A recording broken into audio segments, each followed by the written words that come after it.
Hallo und herzlich willkommen zu einem neuen Tag hier auf der unendlichen Baustelle. Heute werden wir Schlitze fräsen und ein bisschen Vorbereitungen machen für die Elektroinstallation. Und bevor Cori und meine Mama kommen, um zu helfen, werde ich noch ein bisschen am Dach mauern.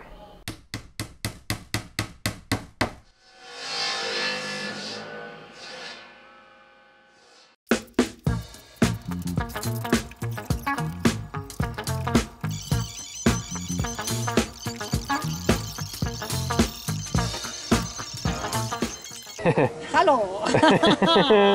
Jetzt geht es darum, hier an der Dachkante noch den Rest runter zu mauern. Und dafür gehen wir freundlicherweise aufs Grundstück des Nachbarn. So, ich probiere es mal aus. Kannst du das von hier oben, ja? So. Das ist stabil. Ja, das ist ein Komposthaufen, ist natürlich ein bisschen weich, aber Ach so.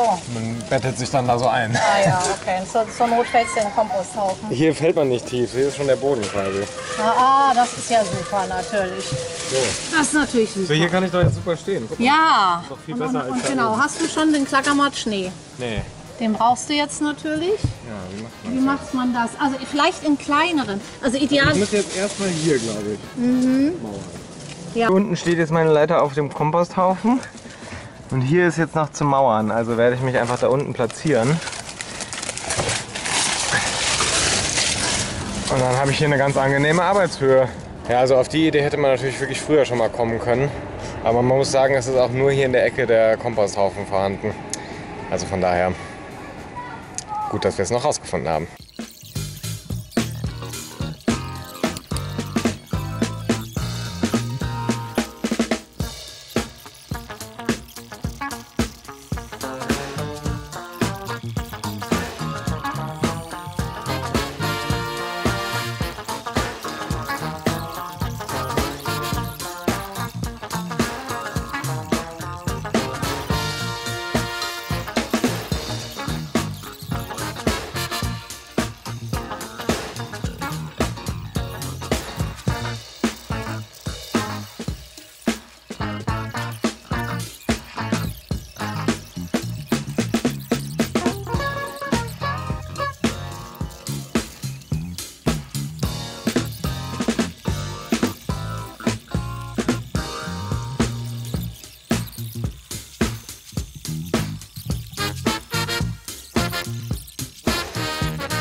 Jetzt sind wir schon dabei, den letzten Stein hier reinzusetzen. Und dann gehen wir ums Eck und werden die andere Seite des Hauses mauern. Jetzt befinden wir uns hier auf der Rückseite des Hauses. Ihr seht, es sieht so ähnlich aus wie an der Traufseite im Hof. Und hier gilt es jetzt, ja, letztlich ein paar Reihen Backsteine noch hochzumauern und dann zwischen die Sparren wieder aufrechte Steine zu stellen. Und das ist jetzt die vorletzte Seite, dann gibt es noch eine kurze Dachseite und dann sind wir fertig mit dem Rohbau außen.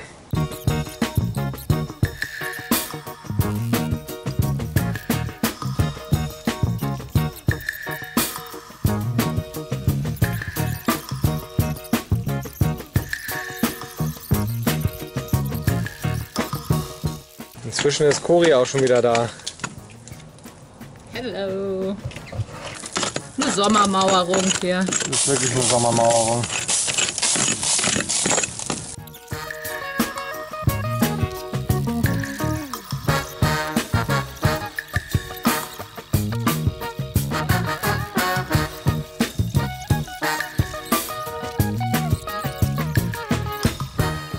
Hallo, hier ist Elektrolehrling Cori und wir wollen heute Löcher stemmen und Schlitze fräsen für die Elektrik. Und das Ganze läuft wie folgt. Wir haben hier in dem Neongelben an mehreren Stellen auf der Etage schon den Meterriss. Das heißt, die Fußbodenaufbauhöhe ist da einberechnet, auch ein bisschen die Schieflage des Gebäudes und da soll am Ende, wenn der Boden drin ist, 1 Meter Höhe sein. Jetzt kommen unsere Lichtschalter auf 1,10 Meter. Die Norm sagt 1,5 Meter bis 1,10 Meter, je nachdem. Und auf 1,10 Meter liegt dann der Mittelpunkt der Steckdose oder des Schalters. Das heißt, wir gehen von unserem Meterriss, der ja bei 1 Meter liegt, jetzt 10 cm hoch für Schalter und 70 cm runter für Steckdosen, die am Ende auf einer Höhe von 30 sein sollen. Und das zeichnen wir jetzt erstmal überall ein. Und dann fangen wir an mit dem Vorbohren, Fräsen, Stemmen etc. Top. Laut Plan kommt hier ein Tasterschalter hin. Das heißt, wir wollen auf 1,10 Meter und in der Regel geht man 15 von der Leibung. Jetzt ist die Frage, wo die Türleibung endet. Ich würde jetzt nicht 15 von hier nehmen, ne? Ob wir jemals eine Türleibung haben werden, ist die nächste Frage. Ich glaube, es geht darum, dass man mindestens 15 von der Leibung abgeht. Ja, wo hättest du denn gerne? Also wenn du jetzt hier reinkommst und dann machst du das Licht an. Ja. So einen lockeren Handschlag. Ja. So. Ja. Also so. Ich kann ja mal messen, was dein lockerer Handschlag da ist. Ich würde es gerne so anschlagen. 25. Ja, wäre doch was. Hm. Sollen wir mit 25 arbeiten? Ja, und das hier hatte der Schuster gerade schon angezeichnet, oder wie? 1,10. Da hat er recht. Oder hat er das geschätzt? Nee. Ja, das ist ja... Also naja. Naja, nee, nicht das ganz so lassen wir exakt. so nicht gelten. Aber jetzt gehen wir erstmal 25. Musst du den Durchmesser natürlich von dem Schalter auch noch mit bedenken. Nee, der Mittelpunkt ist immer Der da. Mittelpunkt, ja. Der Durchmesser ergibt sich dann durch die Fräse. Darf man sich immer nicht selber im Licht stehen, das ist auch normal. Achso, wie wäre das denn, wenn man jetzt doch mal... Na, ist egal. Mit der Wasserwasch. Ja. Ist ja, letztlich haben wir uns das jetzt ja selber überlegt. Ja. Dann macht man unten hin. So, ne? Ja.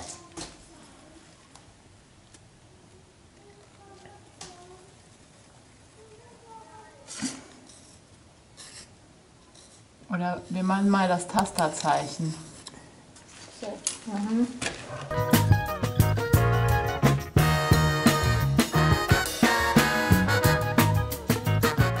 Hier ist jetzt eine Doppelsteckdose angezeichnet.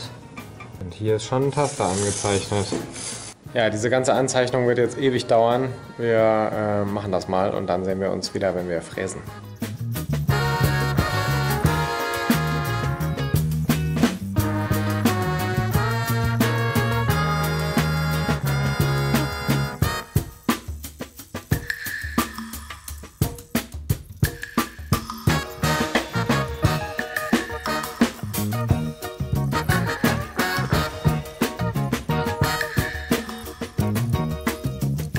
Wir haben uns jetzt zum einfacheren Ausmessen 2 Tools gebaut, und zwar eine Wasserwaage, wo wir die 8 cm und deren Mittelpunkt haben. Das gilt immer für Doppelsteckdosen.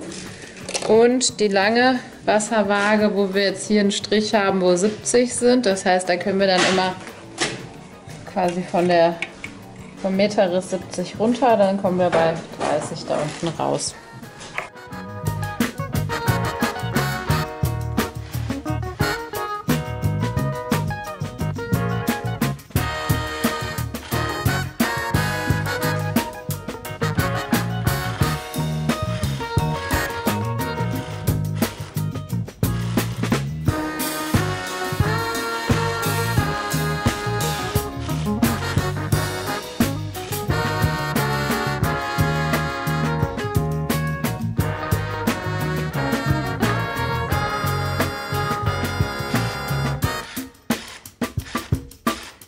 Wir haben jetzt die Fräsphase erreicht.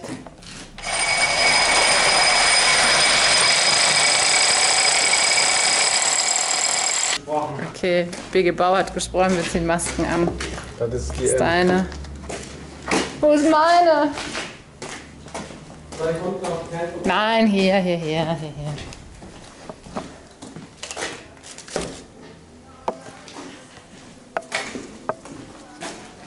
Da brauche ich beide Hände für. Mega geil. Aber die sind doch jetzt nicht mehr auf einer Höhe. Schau mal bitte.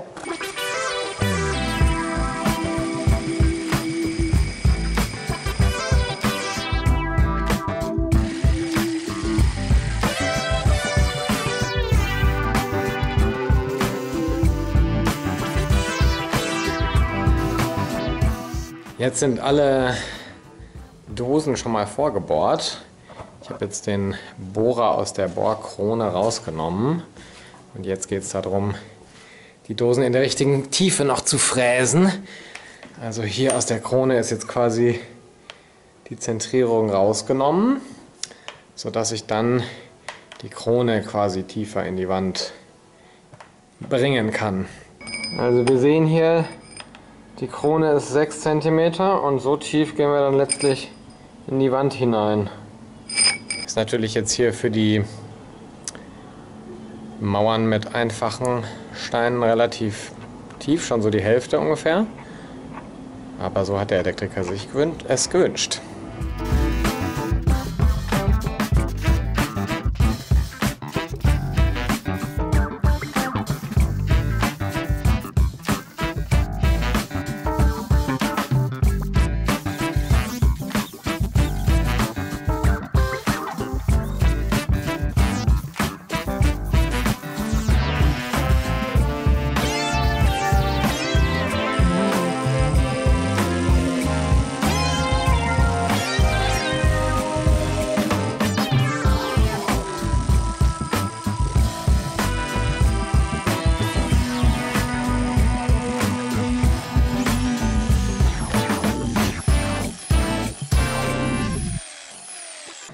Jetzt kommt ein neuer, sehr spannender Teil, und zwar werden jetzt Schlitze gefräst. Mit dieser Schlitzfräse, also not sponsored by the way. Genau, Cori hat hier schon eine Linie angezeichnet und da wird jetzt lang gefräst. Ihr könnt mal die Daumen drücken. Ja.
Also das hier ist irgendwie unsere schönste Hier ist auch noch eine ganz schöne. Hier ist es irgendwie sehr schwierig. Hier sieht es irgendwie vielversprechend aus. Die hier sieht auch ganz gut aus. Hier haben wir irgendwie einen Stein rausgerüttelt, würde ich mal sagen. Auf einer Skala von 1 bis 10, wie anstrengend ist das Fräsen? 8. Ich würde auch sagen, mindestens eine 8. Ja, also ich bin mal gespannt, ob ich morgen Blasen an den Händen habe. Ich habe zwischenzeitlich 2 Paar Handschuhe übereinander angehabt. Aber doch, ich spüre schon was. Und wie das sich im Körper verhält, weil ich habe komplett angespannt und wahrscheinlich kriege ich so ganz Muskelkater. Das ist wie so ein Rüttelplattentraining, wie so Vibrating Plate oder wie die Dinge am Fitnessstudio heißen. Ja. Also mit Schutzausrüstung bei 33 Grad ist das auch ausreichend, vielleicht Cardio-Workout, so kann man auch noch von profitieren. Ja, ansonsten, wir haben ungefähr die Hälfte der Löcher gefräst, 2, 3 Schlitze gemacht, es war ja so eine Probe, es ist immer wieder super viel Bauschutt entstanden, den mussten wir erstmal irgendwo unterbringen, leider ist ja unser Auto gerade kaputt, das macht es nicht einfacher. Und ja, zwischenzeitlich ist die Schraube abgebrochen, die den Bohrer innerhalb von diesem Fräskopf hält, da musste ich Ersatz suchen, aber ich glaube, ja, nochmal so einen Tag wie heute und dann haben wir das alles geschafft. Manche Sachen flattern ganz schön aus. Da muss man sehr großzügig das vielleicht freistellen und dann muss damit Putzgips eben das wiederhergestellt werden. Ja, schreibt mal in die Kommentare, habt ihr schon mal Elektriklöcher und Schlitze gefräst? Und was würdet ihr uns empfehlen fürs nächste Mal? Ich würde sagen, das war's für heute. Vielen Dank fürs Reinschauen. Lasst gerne ein Like da oder auch einen Kommentar und dann sehen wir uns nächste Woche. Bis dahin. Tschüss.